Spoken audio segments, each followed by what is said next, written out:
why the U.S. Embassy in Iraq became a target of anger again.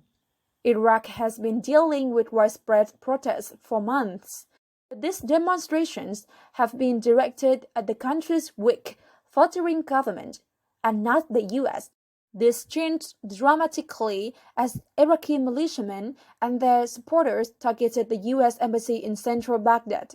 In violent protests Tuesday, the crowd set fires and badly damaged a perimeter gatehouse. Several hundred returned on Wednesday, throwing stones at the embassy and facing tear gas from the U.S. forces. The protests appeared to winding down Wednesday afternoon as the militia behind the demonstrations called on its supporters to leave. Still, given America's long involvement in the country, the latest developments raised questions about why this is happening now and what the U.S. is trying to achieve in Iraq. U.S. officials have said that for months, Iraqi militias, backed by Iran, have been firing rockets at Iraqi militia bases, where some U.S. troops and American contractors are also stationed. Last Friday, a rocket attack killed a U.S. contractor in northern Iraq. The U.S. responded with airstrikes on 5 compounds in Syria and Iraq belonging to a group it blames for the rocket attack. The Iranian-backed militia called Kataib Hezbollah, meaning Hezbollah Brigades. The militia says at least 25 of its fighters died. After funeral processions Tuesday in Baghdad, militia members and their supporters marched into central Baghdad and fortified green zone straight to the U.S. Embassy. Iraqi security looked on, but did not intervene initially. The militia members, who were not armed, didn't breach the high walls and barbed wire of what is one of the world's most heavily protected embassies, but they battered their way into a large guardhouse gate building and set it on fire. They also burned a second small guard post.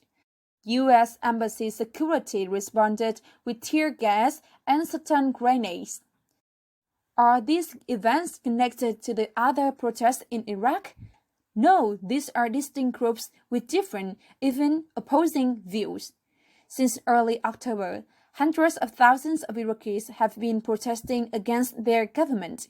Many are young citizens seeking real representation in a political system dominated by sectarian parties with corrupt leaders. They decry the stagnant economy, and they rally against foreign influence, namely Iran. Some demonstrators burned down an Iranian consulate in southern Iraq in November. Those protesters are not the same as the militia members and supporters who attacked the U.S. Embassy. In fact, the Iranian-backed militias have opposed and even opened fire on the popular protest. Hundreds have been killed since October. Iraqi security forces appeared to go easier on the militias on Tuesday, letting them into the green zone.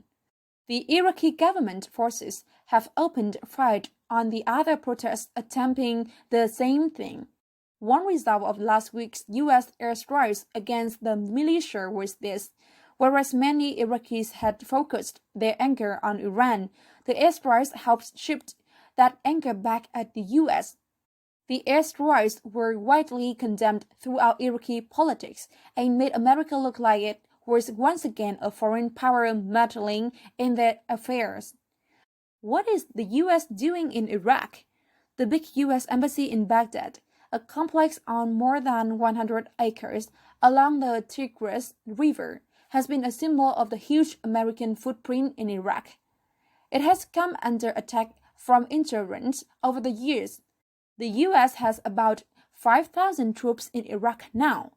Then President Barack Obama withdrew all U.S. combat forces in 2011, when Iraq was mostly peaceful. But by 2014, ISIS had surged out of Syria and took over a swath of northwestern Iraq, including a big city of Mosul.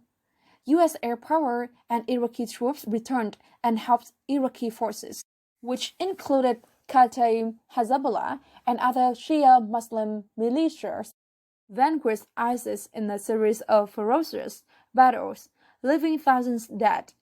Now, the U.S. troops help Iraqi special forces track down ISIS sleeper cells and prevent the ongoing attempts by the group to constitute and fight a guerrilla war. That is not all the U.S. is doing. It's still trying to stabilize and strengthen Iraq's fragile government. Iraq has shown signs of democracy, several real elections, relative freedoms compared with other states in the region. But the government is rife with corruption, barely enforces the rule of law, and often has failed at preventing bombings and political assassinations. All groups have suffered, including Sunni and Shiite Muslims, Christians, and the ethnic Kurdish minority. What has President Trump's approach been? President Trump has engaged little with Iraqi leaders compared with his predecessors, George Bush or Barack Obama. He did not meet with the Iraqi prime ministers when he went to the U.S. troops in 2018, as not noticed by Iraqis. In November, Vice President Pence did the same.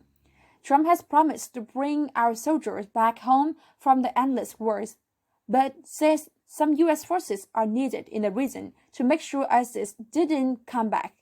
He mainly says the U.S. presence is important for accounting Iraq's much bigger neighbor, Iran. That approach has becoming increasingly unpopular in Iraq. Trump blamed Tuesday's embassy attack on Iran because of its support for the militia that apparently led it. Many criticize Trump's lack of engagement with the leadership of Iraq. When we look at the record that we have achieved by relying on force, the results are completely negative. So it's time to try something different, says Andrew Bazevich, president of the Quincy Institute and an Army veteran who served in Iraq.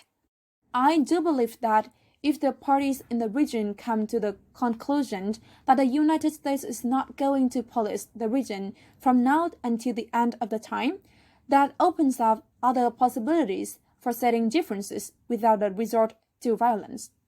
In many ways, the scenes that played out Tuesday encapsulated the forces buffeting Iraq.